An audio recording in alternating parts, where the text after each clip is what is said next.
Баршаңызға сәлем, менің YouTube каналыма қош келдіңіздер. Бүгін сіздермен 15 минутта дайын болатын ашытқысыз пиццаның рецебімен бөлісемін. Видеоны соңына дейін қараңыз.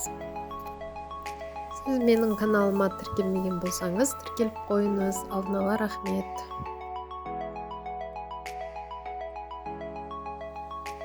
Ыдысқа жұмыртқа, майонез, ұнды салып араластырып, жұмсақ қамыр болғанша илейміз.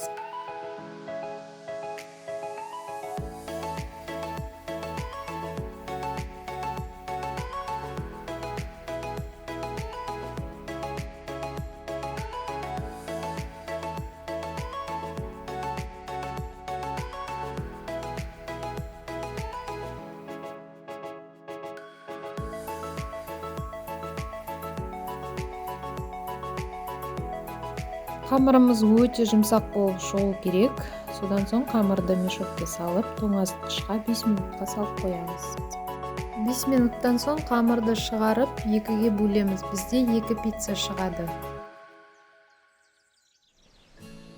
Қамырдың бір бөлігін сіздің табаныңыздың көлеміне келтіріп, жайып алып, табаға саламыз.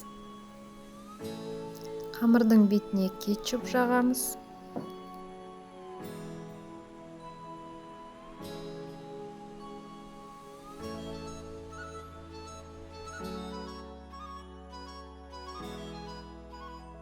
Сонан соң ұсақтап туралған шұжықты, қызанақты саламыз.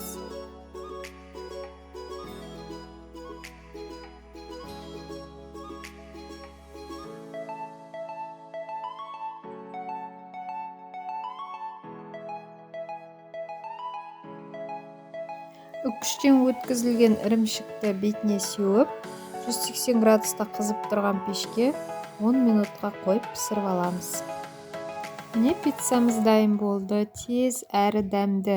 Сіздер де дайындап көріңіздер. Салмасына өз қалауыңызша салуыңызға болады. Астарыңыз дәмді болсын. Сіздермен болған Лаура.